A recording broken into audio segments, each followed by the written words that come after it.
Roundtable Sports Network brings you NFL divisional debate coverage on a weekly basis from your favorite content creators across YouTube. Featuring the AFC East Roundtable live Monday and Wednesday evenings. The AFC South Roundtable live Tuesdays at 7 p.m. EST. The NFC South Roundtable live Tuesdays at 7 p.m. EST.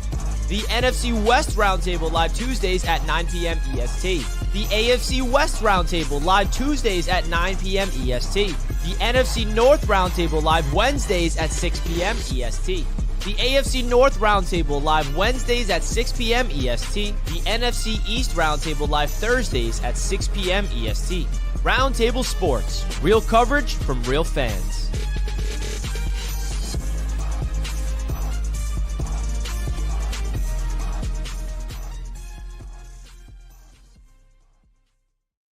What is going on, NFC South Roundtable? It is your usual suspects back at it again with another live stream to break down everything that happened here in Week 15 of the 2024 NFL season. As always, I am your host, Colby Cochran, here with Roundtable Sports. Today's video brought to you by BetUS. We'll talk to you guys a little bit later how you can get a limited time exclusive deal from them. Some really good games to get into as really, guys, this season's coming down to a wire. We got 3 more weeks left to get into. Some of the teams here in this division maybe make it to the playoffs. Some of the teams in this division maybe only have 3 more weeks for the season until your squads are done playing football and you're looking towards free agency and the NFL draft. A lot of really great stuff to get into, but let's go around the table and see how these guys are doing. Clay, how you feeling, man? It's back to reality here in Charlotte, North Carolina, brother. Yep, back to reality. I mean, you had a good run, right? Like, realistically, like, it was only going to last so long, right? I mean, you know, I think when we get into it, I'll dive deeper, but there's definitely some questionable coaching philosophies going on in Carolina right now, and that's on both sides of the ball. So, a lot of stuff to get into with the Carolina Panthers, but let's go on over to James and see how you're doing, buddy.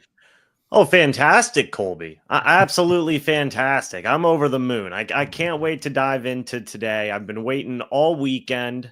I cannot wait. Today's a good day. You know, James, I got to ask you, because there was a lot of question marks on, Mike Evans. He really missed a lot of time. This is going to be the first season in his NFL career where he does not eclipse 1,000 yards. But since coming back, this dude has been an absolute work monster. Do you personally think that he is still going to reach 1,000 yards throughout the final 3 games? I will go ahead and say yes. He needs 251 yards through 3 games. That's certainly doable. So I'm going to go ahead and say that he does get it. Like you said, Colby, he's been an absolute monster since he came back from injury. Most recent game being a great example of that. So, yes, I do think he will hit it and continue the Hall of Fame career that he's had. Who's the last 3 teams? The last 3 teams is the Dallas Cowboys, then the Carolina Panthers, and finally the New Orleans Saints. Oh, yeah. So you should be able to. No more Marshawn Lattimore.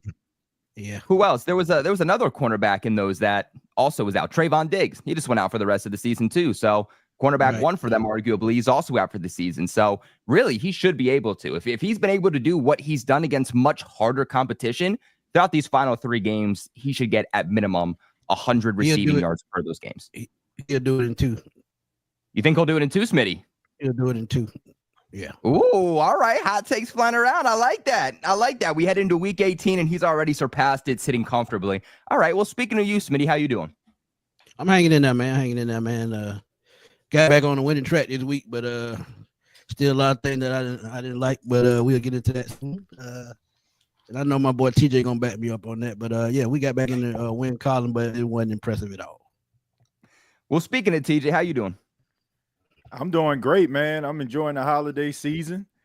Shouts out to my Jackson State Tigers, HBCU national champions. Went out there to Atlanta, enjoyed that. I'm good, man. I mean, the Saints ain't gonna ruin my holidays. They are what they are. They fighting hard. They fighting hard. They continue to fight, so I respect that. But hey, man, it is what it is at this point, man. We looking at 2025 to get better, hopefully.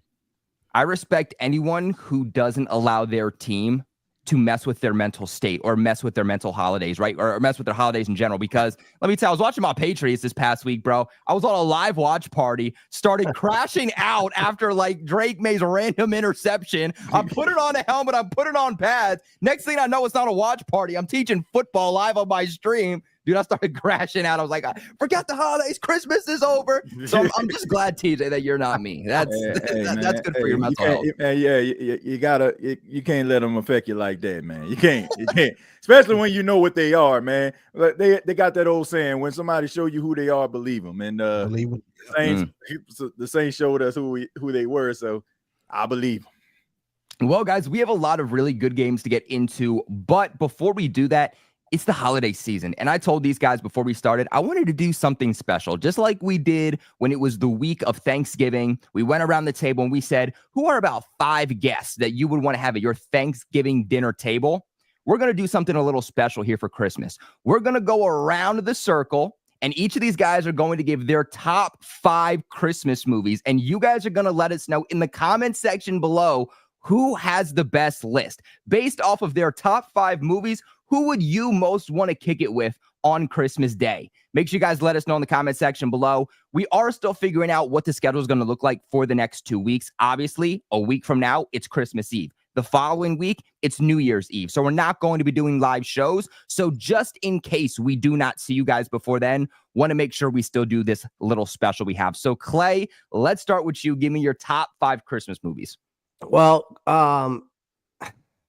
let's start off at number 5, and I'm going to go with a classic, and it's something I watch every Christmas Eve. Is It's a Wonderful Life. Ooh, it's a classic. It's a classic movie. If you've ever seen it before, maybe for some old heads in the chat. But number 4, I'm probably going to go with. Santa Claus. Like yes, the original, obviously Scott Calvin, right? Scott Calvin. And then number 3 for me has got to be Miracle on 34th Street. Ooh, okay, another classic. All right, I got to keep the classics in that rotation. Number 2 is definitely Home Alone for me. Okay, classic. The first one. The first one. And then last but not least, I think it's the best Christmas movie. And I can quote it from back to front, front to back. The Grinch with Jim Carrey. For sure. You cannot not have the Grinch in your top 5. Like, that's just a classic. The other day. Yeah. I feel like we need to see like another Grinch remake with him, like Grinch 2, a remake of the first one, something. Like, we're deprived of the greatness. Yeah. He's just great in anything that he does. I mean, he's playing Dr. Robotnik in Sonic, and I mean, he's really guy's just one of the greatest actors, man, and just one of the greatest comedians of all time. You know. Yeah. So I had to go with Jim Carrey, and apparently they're might be making a remake of it. With really? him in it. Ooh, okay. Just to keep it like up to date, with the time. Ooh, that's gonna be a tough top 5 to beat. James, let's go over to you. What are your top 5? Well, I'm going to go a bit quicker on this. So number 5, I have got Jim Carrey's How the Grinch Stole Christmas. Number 4, I've got A Charlie Brown Christmas. Number 3, I've got National Lampoon's Christmas Vacation. Hey, that's a great one. Solid one. That's a great one. Number 2, I've got the original Home Alone, the first one. It's objectively the best one. And then number 1, I've got the OG How the Grinch Stole Christmas. I'm talking about the first animated one. I'll watch it just like Clay. I watch that every single year. Oh, yeah. It's fantastic. That is a classic. Fantastic movie. Ooh, okay. Short, it's sweet, it's to the point. You get in, you get out in like 30 minutes. Love it. You're a monster. I like that. Yeah, TJ gets it. TJ knows. Everybody was thinking that one. That's a good one, James. Hey, when you got kids, Hey, my house right now is decorated, man, with mine is too. With a Grinch theme, man. The green lights, the inflatable, 7-foot Grinch outside, man. So we Grinched out over here. Oh yeah, that's a good one. That's a good. I didn't even think about that one, James. All right, Smitty, let's go down to you. Top 5. I ain't gonna go in no particular order. But the Grinch is definitely one. Like I said, I watched that the other day. Home Alone one. Even though they said in the Christmas movie Die Hard, that's still one of my favorite movies. Die Hard, yeah. That counts. That counts. It counts. For sure. Me and my wife watch the Christmas Story every year, so that's been a staple in the home for a long time. Last but not least, I would have to say Rudolph, because I've been watching that since I was a kid. Rudolph the Red-Nosed Reindeer. So yeah, that would be my 5 in no particular order. Oh, that's a good one too. Y'all ever see that Christmas movie with like the Heat Miser? Go with the other one with the cold dude. Yeah. Little cartoon. Yeah. That's another classic right there. That's another classic. All right, TJ, what about you? Okay, my top 5. Starting at number 5, Friday After Next. You know, my boy Ricky Smiley. That's one of my favorites right there. The next one is Jingle All the Way. Okay. The old Turbo Man thing. I actually like that's a great movie. Number 3, Home Alone 2, Lost in New York, man. I mean, this like you were saying, Clay, like you can mimic like the whole line. I can do the same thing for Home Alone 2, Lost in New York, man. Number 2, I got to piggyback off Smitty or Rudolph the Red-Nosed Reindeer on that one, man. And I'm gonna be honest, this one a lot of people may not know about, but a Flintstone Christmas, man. I used to watch it all the time on the Cartoon Network. Yeah. So a Flintstone Christmas, man. That's one of my favorite Christmas movies of all time, right there. Wow. Well, you guys let us know in the comment section below. Who are you kicking it with on Christmas Day based off of their top 5 movies? Kind of surprised no one said Polar Express, Christmas with the Cranks. Those are another 2 good ones. Colby, what's your top 5? We need Colby's top 5. Dude, my top 5. It's so I definitely have to put the Santa Claus at the top. Like that's my number 1. Like not even just the first or the second, but bro, that whole trilogy of Scott Calvin every single year on replay. I watched the series that they dropped like 2 years ago. I watch that every single year too. So that's got to be at the top for me. I would definitely put the Polar Express in there, probably like the 5th. Watch that all the time as a kid growing up. It's just nostalgic for me. I definitely put the Grinch probably at like 4. Let's see, what do I need? 3. This is tough. Yeah, that's why I didn't put no particular order, because I watched all of them. It's hard to put them in the right order. So difficult. You know, I love Home Alone and I watch it all the time, but I feel like I overwatched it growing up to where I'm not as into it now. I'm gonna go with Christmas with the Cranks. If you guys have never seen Christmas with the Cranks, it's a great movie. A funny holiday movie, a feel-good holiday movie, man. You just can't beat it. You just can't beat it. Great. But hey, guys, let us know in the comment section below your list too, because there's definitely movies, like elite movies, that I feel like I'm missing, and I feel like I'm gonna see them and be like, "Oh shoot, that was a great one." But you guys let us know what yours are in the comment section below. Got a lot of games to get into now as we get back to football, but before we do that, want to give a massive shout out to the sponsors of this video over at BetUS. Right now, when you guys sign up and use the promo code that you see on the screen, YouTube150, that is YouTube150, you will lock yourselves into a limited time exclusive offer of a 150% sign-up bonus on your first deposit, followed by 125 on your next 2 deposits, all the way up to $2,000. That is a deal right now on your first 3 deposits. The deal also doesn't stop there with BetUS. Right now, they can also give you a 200% crypto deposit bonus, 10% back on your net losses 2 times a year, and they can give you your very own personalized account manager. They got the fastest payouts in the industry. They have live wagering on all major games, and I get it. You know, the final 3 weeks, some of the teams here in the NFC South, they're not very good. You might not want to bet on your squad if they're not performing well, and I get that. I'm the same way. Great thing here about BetUS is they have the best betting variety in the damn business, and you do not have to use this sign-up bonus specifically on the NFL.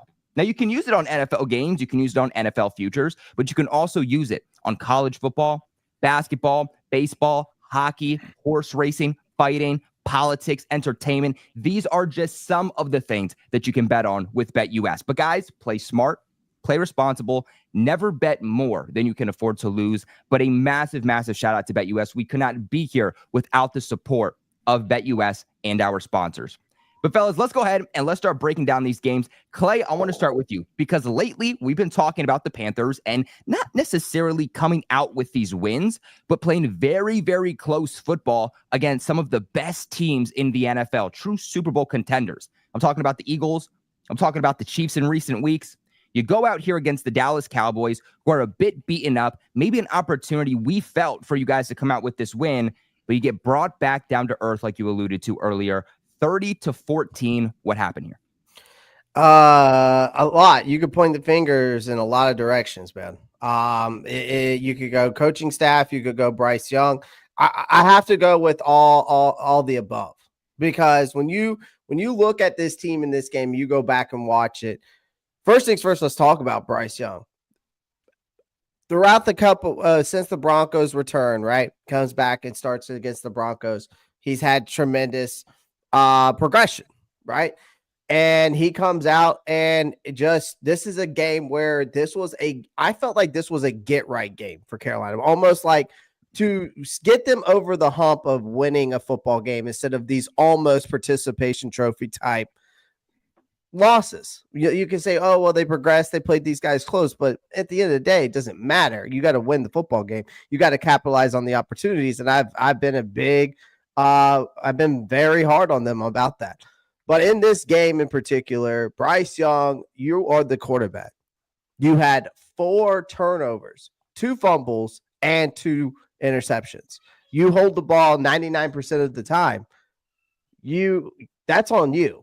We could talk about how Dave Canales incompetent coaching it was in this game. Did not play to Bryce Young's strengths that we've seen in the past 3 weeks, right? And that's where it gets to me when it comes to the coaching. You try to put your players in the best situations possible to win, whether it's scheming up plays to them or whether it's, putting the right players in the right position for them. And Dave Canales did not do that this game. Dave Canales also ran away from your 1,000-yard running back. 10 carries for 32 yards. Why run away from that? And then Ejiro Evero has to go, man. I mean, the allowing 211 yards to a backup running back and Cooper Rush, a backup quarterback, puts 3 touchdowns over your head to 3 different receivers, and you still continue to not transition J.C. Horn to the top wide receiver of the opposing teams, and he stays on one side of the field. The lack of adjustments and the scheme that Evero continues to run, which is a complex 3-4 scheme, does not fit this personnel because you don't have an elite pass rush. And the way that this bend don't break defense works, you have to have an elite pass rusher, and you don't have it. You sacked Cooper Rush 1 time. This is where coaching you have to start looking at the coaches and saying, you're to blame. You're to blame.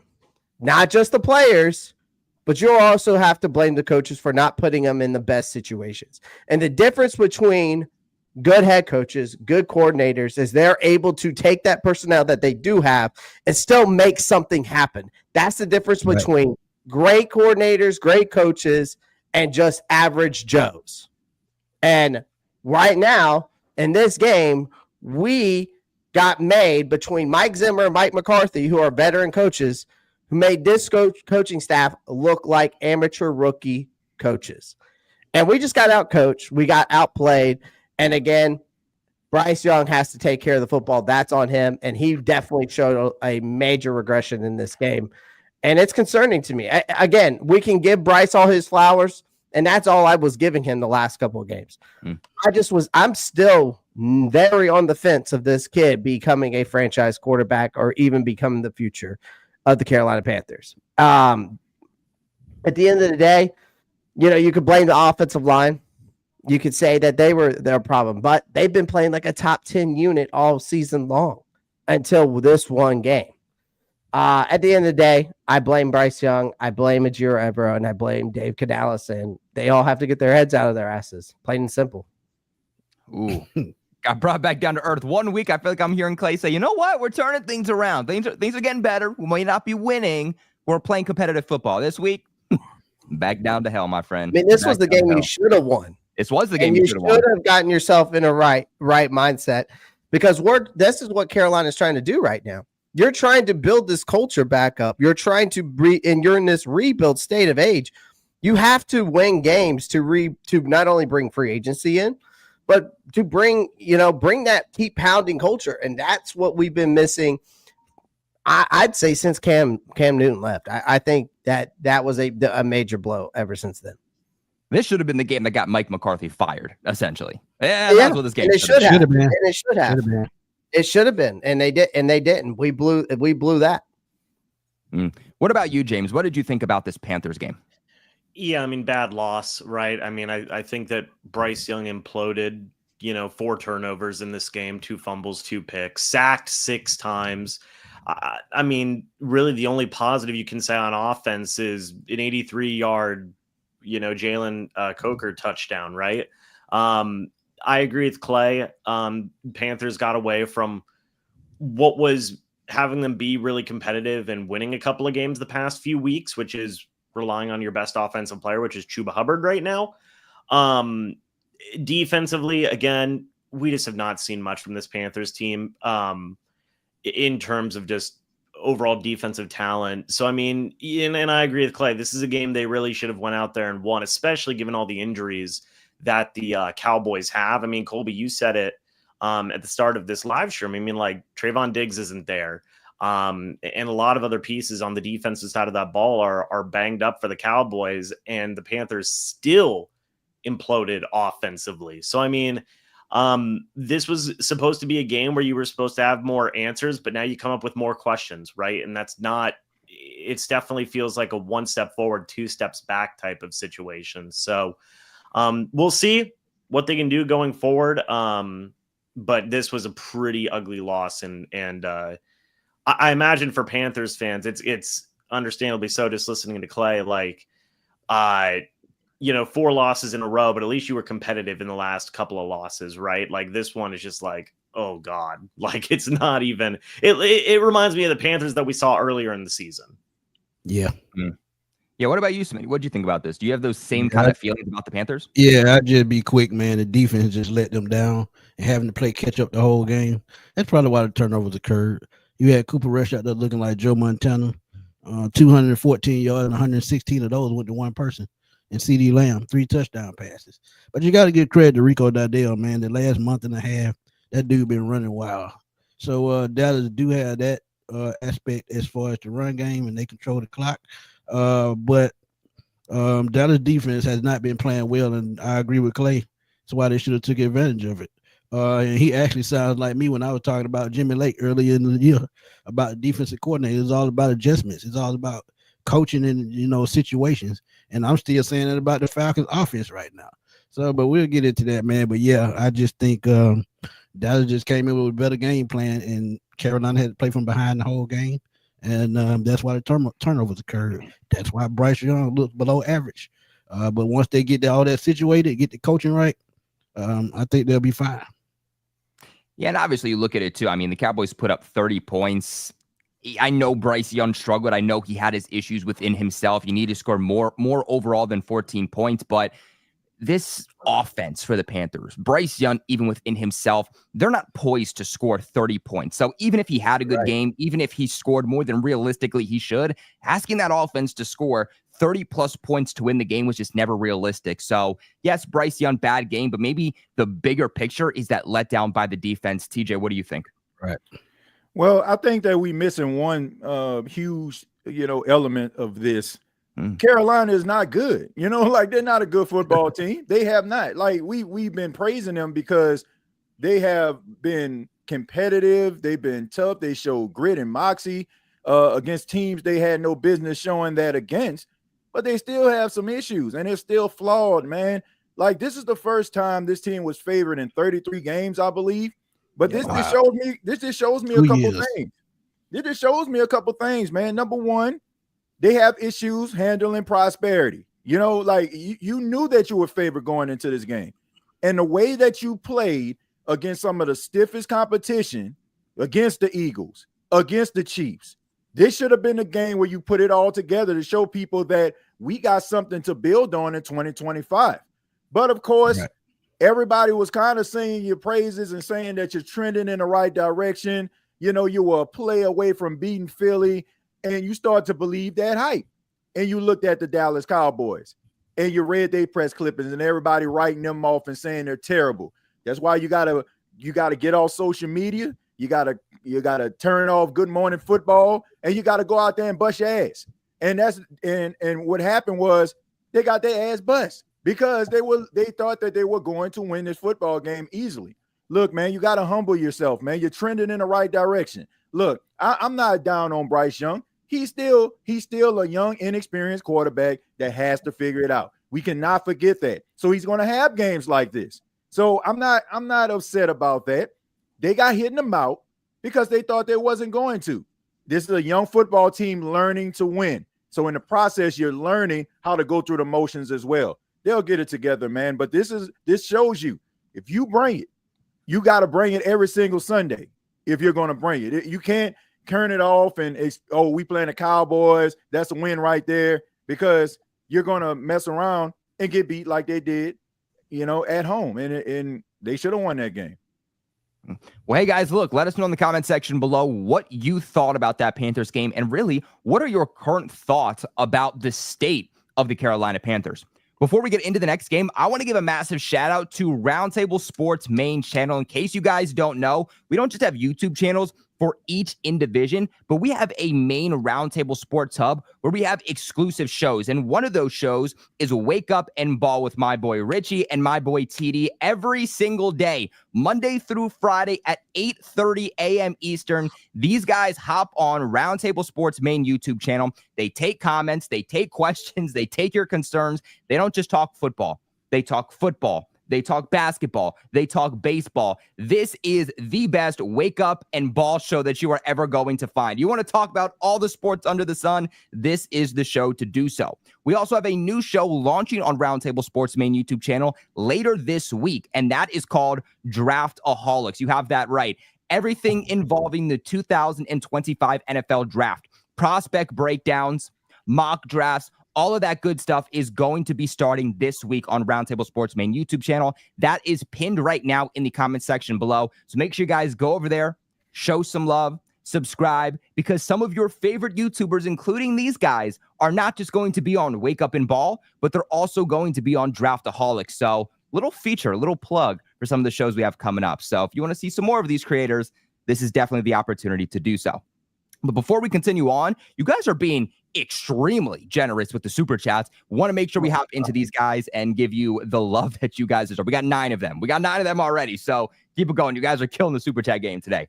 Trevor comes in here with a $10 donation saying the amount of red we saw in LA means a lot to Tampa, man. Let's freaking go.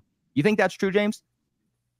Yeah, I mean, it was nice to see, obviously, going into and we're going to dive into it here in just a moment, but I mean, the way the game went and, it being an away game at that was awesome to see. And it's different, right? Like you don't, Bucs fans aren't exactly known for traveling, you know what I mean? So, so I agree. No, like that's awesome. That's awesome that there was a lot of Bucs fans in LA.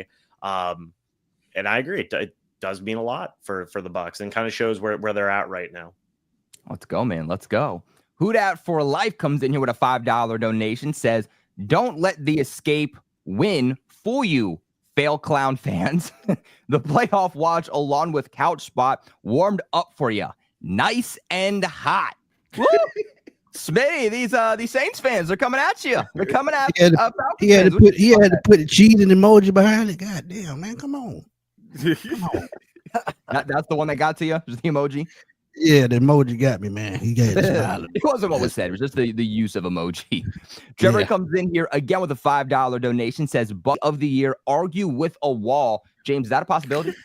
I doubt that. I mean, quarterbacks are still a thing. Jay Daniels got that on lock. Yeah, no way. Wall, quarterbacks are still a thing. I don't know. Who Dat comes back in here and says, What you Buccaneers fans on about? Yo, running game so non-existent that it still rivals gold-digging scammers that would put Travis Hunter's fiance to shame. Oh no. That's tough. But I also, didn't even see what happened with that. I like everyone's talking about that, like he's gonna break up with her. Like there's like a better chance he breaks up with her than he gets selected first overall. That's a story. Is that on Bet US? I was just about to say that. Bet US, yeah, Bet US. I got to go bet on that. Bet US. Hey, I know y'all watching this right now. Hey, you got to put something up there. You got to put some eyes up there. Make sure you split it with the pot right here because we came up with the idea. Just make sure. Right. The odds for Travis Hunter to break up with his girlfriend before the NFL draft. I got to catch myself up. I don't know what happened there, but apparently this is like a real storyline. Yeah, it's a real thing, Colby. You got to be. It's a long story. It's a long story. He gonna put I gotta figure out what happened because next, like, they're fine 1 minute. Next thing I'm hearing is like all these odds on social media about them breaking up. I'm like, I thought we were talking about football, and now we're talking about relationships. Hey, yeah. Like, did he not give her the rose or something? Like, is that how these shows are going now? Let's see. Buck comes in here with a $5 donation and says, Bucks have the best offense in the league after the bye. You can run on us, but damn sure can run on you. Go Bucks. And Sycam, James? Is that what that says? Sycam. I think he meant Sycam. Sycam, James? Sycam! No, well, I mean, hey, I do have that dog in me, but James does in fact have that dog in him. We've seen it in real time. Who that comes back in here with a $2 donation says, don't worry, Yuck's fandom is phase like puberty. Fandom.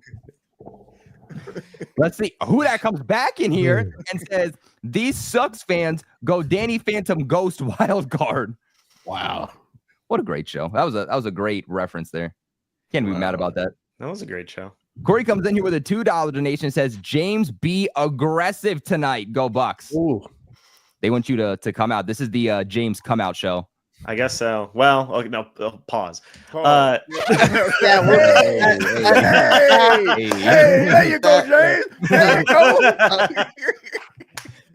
Oh man.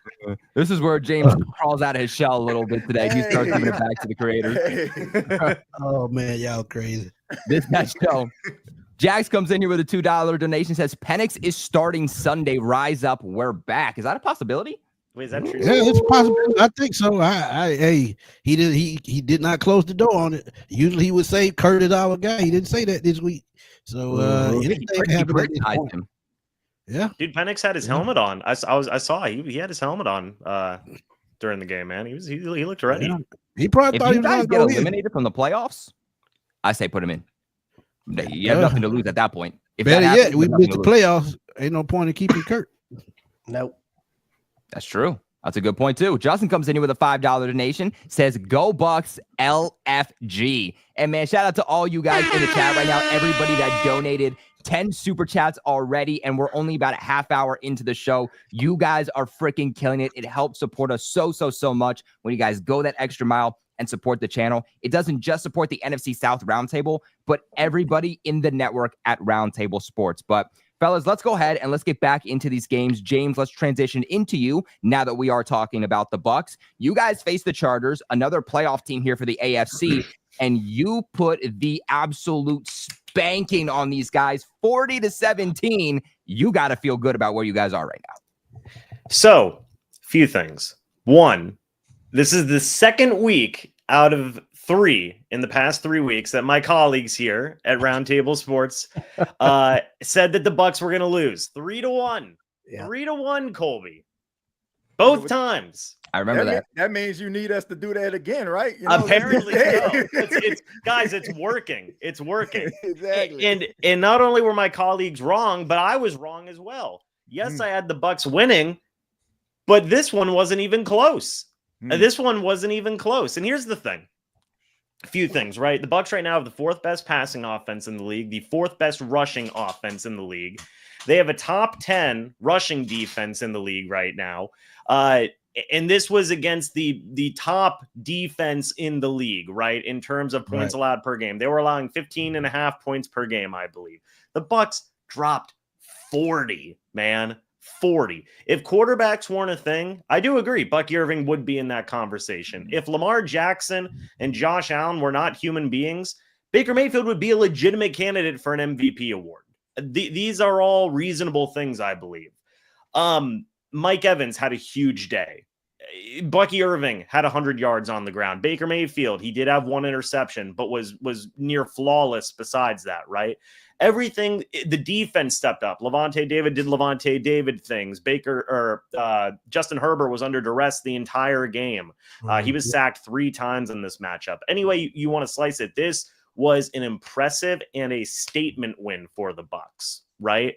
Any way you look at it. And going forward, you have to feel really good about the couple final weeks here of the season, because if they can do this to the best defense statistically in the NFL in terms of points allowed per game, then they can do this to anybody, in my opinion. They have that potential, right? I love what Liam Cohen's been doing on the offensive side of the ball. I said it on my channel. I'll say it here again. And we've all talked about Todd Bowles this year, right?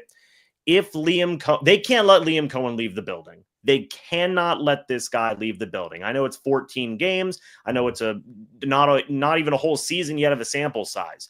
But I would even go as far as to say that if Liam Cohen was to go to the Bucs and said, hey, I'm about to get hired by the New York Jets or something to go be the head coach of them, I would get rid of Lovie Smith and promote Liam Cohen. Is that fair?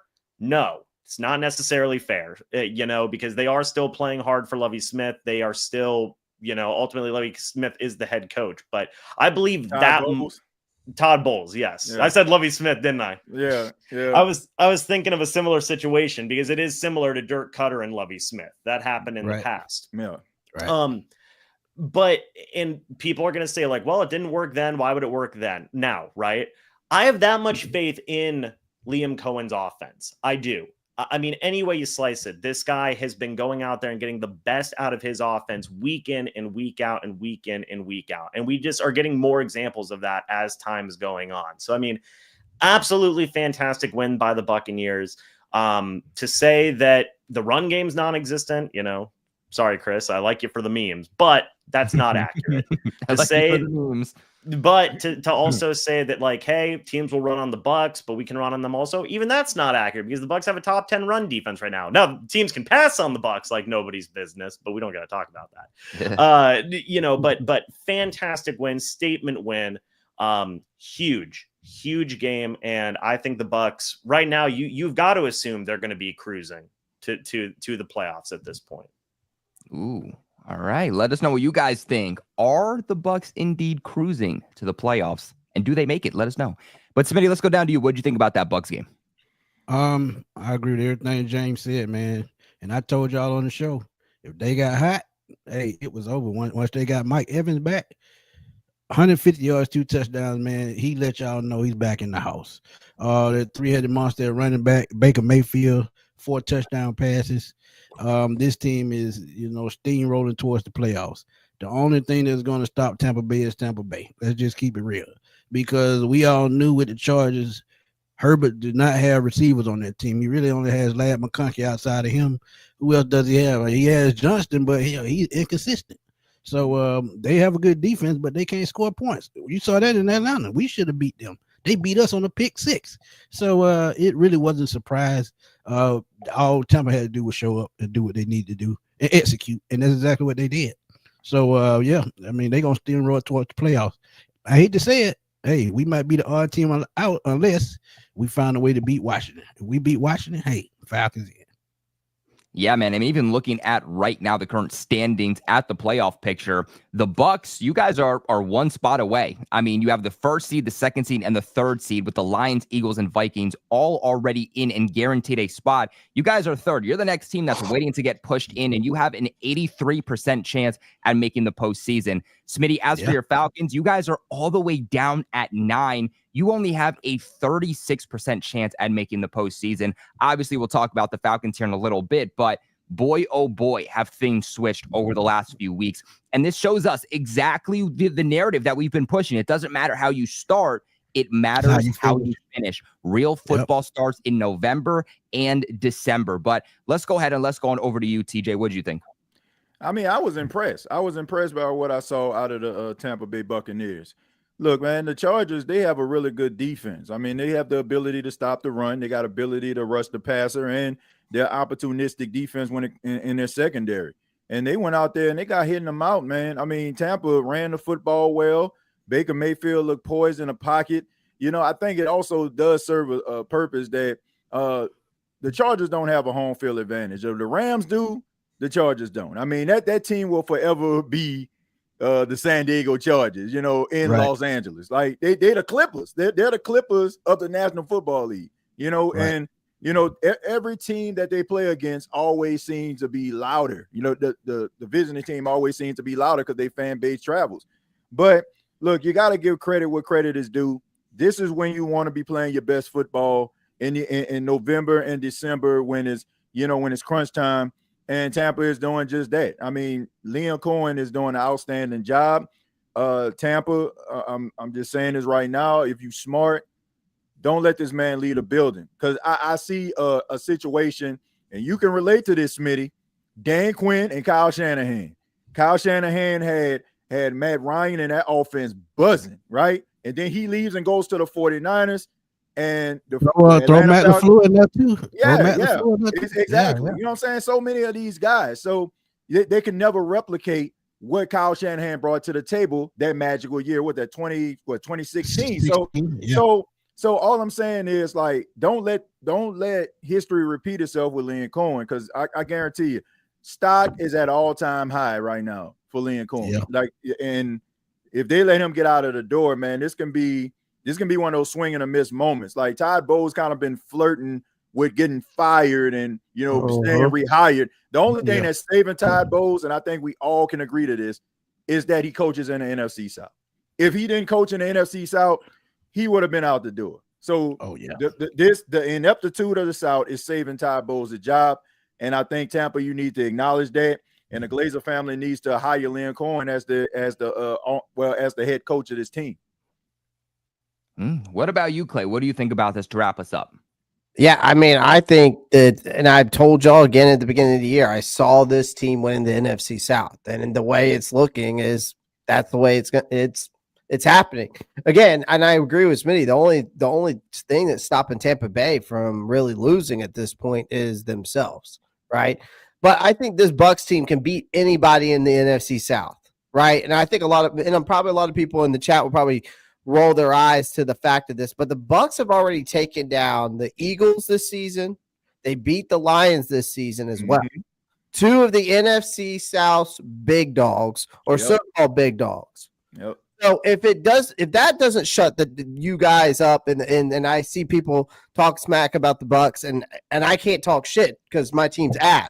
But how about the fact that, you know, they're riding a 4-game win streak right now, and they're looking like a team that knows how to win in every possible way. And, you know, you look at the other top NFC teams. You got Minnesota. They're kind of shaky as hell for me right now. When I look at them, I mean, Sam Darnold's had a resurgence there. Washington, they're, you know, you got a rookie quarterback. We'll see how that pans out. But everyone else has glaring flaws that Tampa can exploit. Like this team isn't perfect, but they're showing that they can grind through mistakes and still come out on top. And that's what playoff teams do, people. Mm-hmm. Yep. I keep looking down at my phone because we just had breaking news, not in division, but I mean, if anybody wanted an all-pro safety, this guy is now off the market. Budda Baker just got a 3-year, $54 million extension, third largest contract for a safety in NFL history. Damn, he earned crazy. It. Long overdue. There was a lot of talk like the last year or two about him potentially getting traded. So they would have been crazy. That's officially off the market. That would have been insane for them to do, but never know what the Cardinals do. They're so wavy. Yeah, they're so wavy, dude. But all right, we got a couple more super chats I want to get into to catch us up before we get into our next game here, because Smitty, we got to talk about that Falcons game. I mean, man, I hate.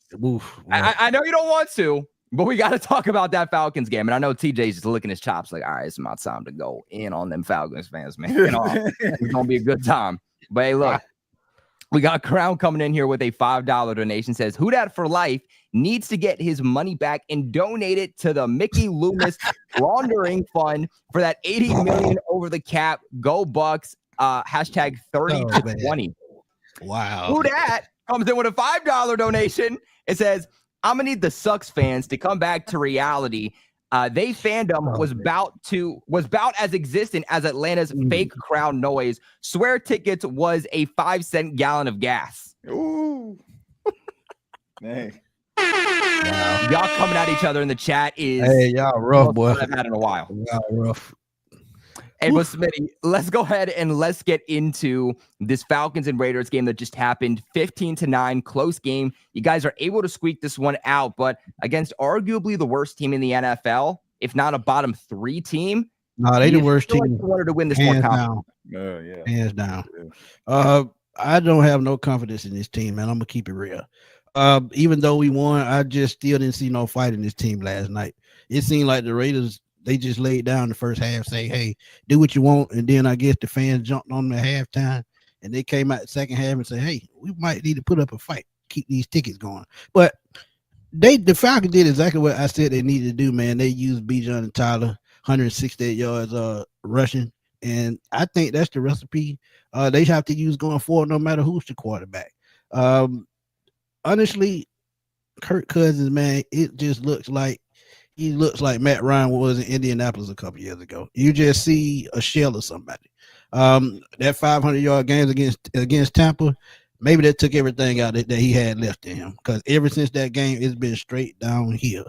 The defense has come alive for some reason, and I said they had to keep them one-dimensional. They was only averaging 79 yards a game going into the game. Still didn't do nothing on the ground, so they're really one-dimensional. It just showed. They hadn't really threw 3 interceptions. But, again, it's about adjustments. And right now, the Atlanta offense cannot adjust to what's going on the field. In the red zone, they can't adjust to what's going on third down. It's just situational play calling is just trash. And until they get that fixed, it's going to keep being a problem. 15 points against a team that's basically bottom feeders. It just doesn't make sense. This should have been the game. You scored 30 points. Get your confidence back up, full steam to the back half of the schedule, and try to get a playoff spot. But now, until they get Kirk Cousins out, man, honestly, like I said, man, I think he's hurt. Either that or he's just psychologically not there anymore. So it's just time to make a change, man. Yeah, we also have about 213 of you guys watching live right now. Please make sure you guys hit that thumbs button right now. Let's get to our like goal by the end of the show, which should be very easy to do, of 200 likes. We know you guys can do it. You are killing the game with super chats. You're killing the game with viewership and support today. Please, please, please, super quick, super easy, super free. Takes less than a second. Hit that thumbs up button for us. TJ, let's go on over to you. What did you think about the Falcons game and really the state of the Falcons? Man, look, first I'm gonna start with the Raiders. I honestly believe that the Raiders don't practice during the week. I don't think they practice. Like, I've never seen a team so inept in my life. It's like they just say, hey, man, what time y'all want to meet here on Sunday or on Monday? Man, just be at the stadium at 7. We're going to play. I mean, there was no rhyme, no reason for nothing that they did in that game. And that is my cause to pause when I'm thinking about the Atlanta Falcons, because this is the game where I feel like they should have got everything right. But instead, you see Kirk Cousins only throwing the ball 17 times. I like the fact that they ran the ball 37 times. This is the recipe it should have been the entire season. But this is what happens when these front offices try to justify these big-time contracts. They know they make mistakes, but instead of them owning up to the mistakes they make, they double down. And in this case, triple down on those mistakes. Kirk Cousins should have been benched 3 weeks ago. 3 weeks ago, he should have been benched, man. I'm just being honest with you. He should have been benched. He has the yips right now. He's not confident. The passes that he's throwing, he's overthrowing or underthrowing guys, and you are ticking those guys off. I don't care if they don't come to the media and say, you know what, man, I think we need to go in a different direction. Those guys know what's going on, and they know you know what's going on. And to me, That shows weakness in Raheem Morris. And I know a lot of Atlanta Falcon fans thought that I was just calling him Dennis Allen 2.0. But this is Dennis Allen behavior, folks. It's Dennis Allen behavior. Not willing to cut his losses. And now these guys are suffering because of it. You got two studs at running back that are more than capable of being the guys that carry this offense. You got a stud and a wide receiver in Drake London. You got Darnell Mooney out there that's balling. All of this talent on the offensive side of the ball, and you stand in your own way. This division should have been wrapped up 2 weeks ago, but it is not because of the ineptitude of the front office trying to justify a $50 million price tag and a quarterback that is past his prime and a guy who should be on the field right now waiting in the wings in Michael Penix. The Falcons have no one to blame but themselves. The defense has turned it around. They seem like they're playing better. If you would have put Michael Penix in when they were actually out there actually hunting quarterbacks, then who knows? Maybe you would, won 2 of those 4 games. That's all I'm saying. They have no one to blame but themselves. They put themselves in this position. This is their bed, and they land in it right now. Crazy thing, 13 sacks the last 3 weeks. Only 9 the first 10 games. Just think about that. Wow. Yeah, there you go. That's a big difference. What about you, Clay? What do you think about this? I mean, I agree with everything TJ said. I mean, honestly, TJ took a lot out of my mouth. Honestly, Oh, you had that one coming. pause. But no, seriously. This game was ugly from front to back for both teams. And the thing is Kirk Cousins, I still think hasn't recovered from the Achilles. I think it's plain and simply clear that that's what it is. I mean, there's no question about it at this point. And he's not as accurate as we've seen in years past. He's not the Kirk Cousins we saw last year, who looked almost like an MVP before he tore his Achilles. Mm-hmm. It's just I think this Achilles injury has lingered to the point where he is just dysfunctional at this point. And and you can see it because he can't stop throwing picks, and he's missing easy throws, which he doesn't normally miss. So, and he had a chance to ice the game late in this game, and his ball placement again, it looked like he was aiming for the mascot. The Falcons probably, dude couldn't even throw an orange in a basket, man. I'm telling you. I mean, he couldn't hit a broadside of the barn. So I mean, the Falcons, yeah. But the Falcons are stuck with him for now, and that's the thing that sucks. And let's be clear, this performance didn't exactly inspire confidence. And it's crazy.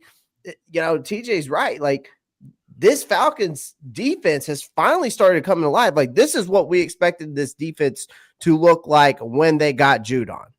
And as soon as they got Judon and Simmons, that's what we expected everything. And they finally turned the corner. Again, you at this point, if you're Atlanta, I do think that you have to take a look at putting Penix in. And I think you also need to continue to carry the ball with your two-headed monster in Bijan and Algier. And you also need to give a special thanks to your special teams because they saved you in this game, right? Yep. You got you blocked 2 punts, which flipped the field, giving the Falcons some much needed momentum.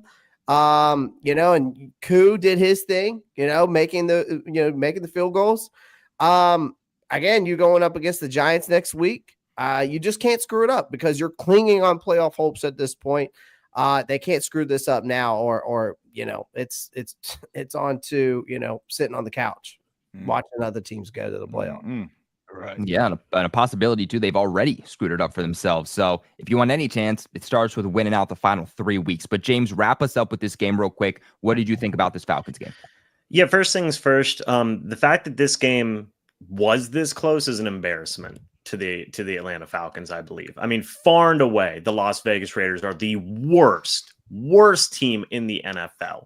And you still had it go down to a 35-yard Hail Mary where Jesse Bates gets an interception in the end zone. That's how close this game was to the Falcons losing, not to the game going into overtime, to them flat out losing to a horribly uncompetitive football team. I'll say this. Kirk Cousins has thrown the most interceptions in his career in his first year with the Atlanta Falcons in a season. That's not good. And I will take it a step further. He is the reason as to why the Falcons are not going to be winning the NFC South and are not going to be going to the playoffs, in my opinion, because there's too much to catch up on right now. And they can't afford to make any more mistakes. And if the Falcons do want to have some semblance of a chance of making the playoffs, they will start Michael Penix. This situation has got to be one of the more bad free agent signings we've seen in recent memory. Okay. And if to the point of his ankle still looks hurt, he still looks hampered by his ankle. The Falcons will have more intel on that than we will ever have in our entire lives. So they probably recognize that. So why did they sign the guy? Right? Why? This is a worse situation than the Saints with Derek Carr. Because at least Derek Carr is going out there and is showing something, anything. That Kirk Cousins looked downright terrible against, again. Well, like I said, he showed good signs in the beginning, but when he got to a certain point of the season, it looks like that leg and that arm is just breaking down. And that at the end of the day, if you can't stay healthy throughout the season, you're going to look washed. You're going to look broken down. So, it's on Atlanta, training staff, conditioning, all of that. Right. And I mean, for everybody to sign off on that and say, you know what, we're going to give it a go. Right. I mean, that makes the coaching, that just looks everybody, the GM, the coaching staff look bad. Right. And we saw signs that the Falcons weren't super confident in Kirk Cousins, because otherwise, why would they have drafted Michael Penix? Right.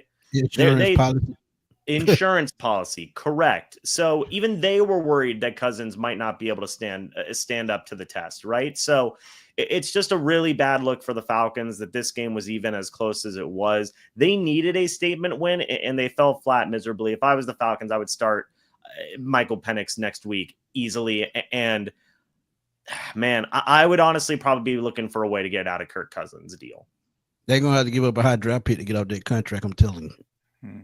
Are you guys in the negative if you trade him this offseason? Oh, no, we'll probably be around $7 million somewhere in there. It's still not much. Yeah, still not good. Well, guys, let us know in the comment section below what you think about this Falcons game and what you think about the current state of the Falcons. Now, we do have a few minutes left. I want to make sure we have enough time to get into the remainder of the Super Chats. You guys have been extremely generous today, but we do have one more game to get into. What we're going to do is, TJ, I'm going to give you the floor. You let us know about everything that happened in this game. You play the Commanders 20-19. I think a lot of people expected you to lose this game, but expected it to be a wider margin. So a win is a win, a loss is a loss, but do you feel okay about the loss? I feel like this is a win and a loss because you found out some things about some of these players. They got 8 sacks in the game. We learned that Jake Haener is trash. We learned that Spencer Rattler could look much better with a starting offensive line and some weapons that can actually catch the ball. And we also just learned that this team has some fight. It actually helped the case for Darren Rizzi, in his interim campaign, trying to become a head coach permanently. But they lost, and it didn't change their draft position. As a matter of fact, they went from 11 to 10. I'm not going to hold everybody up. We know the Saints are bad. We know that things aren't going to change. Derek Carr is not coming back. We know that now Spencer Rattler can start out the rest of the season. See what you have in him. Let Jake Haener sit on a bench, hold that clipboard, and also just see what some of these young guys can do. I mean, Kendra Miller might get the majority of the snaps. Alvin Kamara dealing with a groin injury. Look, man, I told y'all, man, these boys ain't ruining my holiday here, man. We know what they are. We know what the Saints are going to be. They're top. They got a top 10 draft pick. Let's not fumble the bag here. You got a couple games left. Let's just go ahead and beat them Raiders. I'm pretty sure if the Falcons have a chance of making the postseason, they probably go concede that game to Tampa. I'm just being honest. That's how petty, New Orleans is. But let's just beat the Raiders, look formidable against the Packers and, do a little something against Tampa. And then let's re-adjourn, in 2025. Well, hey, guys, let us know what you think about the current state of the New Orleans Saints. And what did you guys think about that loss? Because like I said, it was 1 point against Jaden Daniels and the Commanders, a game where a lot of people projected that the Saints were going to get bent over and just absolutely murdered. And that's not what happened. You guys at least put up a fight. But guys, 200 like button goal. We have 204 of you watching live right now. Only 104 likes. Please, guys, before the end of the show, make sure you guys leave a big like on the video. Helps support us massively. It helps grow the NFC South Roundtable because it hits the YouTube algorithm, pushes us out there. Basically, it just tells YouTube that this channel is worth people actually watching. So if you want to see more of our content, do us a big favor and leave a thumbs up. But we got one more super chat to get into. Trevor comes back in here with a $5 donation and says, Browns are doing to Jameis what they did to Baker, benched him. But Browns stay poverty. Nah, he deserved to get about benched, that situation. He deserved to get 2 minute turnovers. 2 minute turnovers. I mean, Jameis is fourth in the league right now in interceptions. He's played in like 3 less games than everybody else. It's the ultimate Jameis experience, right? The ultimate gunslinger. This is a guy that can go out and put up 500 yards and 8 touchdowns, but he's also going to throw 7 picks. So it's not realistic to keep you in games. That missed 30 for 30, so you got to expect it. Hey, and that's the thing though. Y'all know the crazy thing about it. I read somebody wrote this. They said Jameis Winston has kind of weathered that storm of, being labeled that bust. Like everybody still likes him because, he throws a bunch of picks, but nobody like sitting up here like, man, this dude is a straight up. But like, you never really hear people say anything about him like that. Cause I guess he's such a polarizing guy, but he's a national treasure with the memes. Exactly. God, bro. Yeah. Hey, man. Yeah, he know how to work the media. Exactly. Hey, guys, well, look, before we end off, want to give another massive shout out to BetUS. Make sure you guys sign up super quick. Takes less than 30 seconds. And when you do, use the promo code you see on the screen, YouTube150, and you will get a limited time exclusive offer of a 150% sign up bonus on your first deposit, followed by 125 on your next 2, all the way up to $2,000. That is a deal on your first 3 deposits when you guys sign up right now and use that promo code YouTube 150. But guys, that is going to end it for today. As always, we appreciate you so much for watching. If we do not see you live before the holidays, a very, very, very Merry Christmas to everybody. Please stay safe, but enjoy the holidays. Hopefully you guys can relax a little bit, watch some good football on Netflix, which hopefully you can, and it doesn't crash like the whole Jake Paul fight, but I guess that's kind of to be determined. But guys, we appreciate you. Leave a big like on the way out. Subscribe to the channel for all of your NFC South news. Would have loved for you guys to be a part of the family. But until next time, stay safe.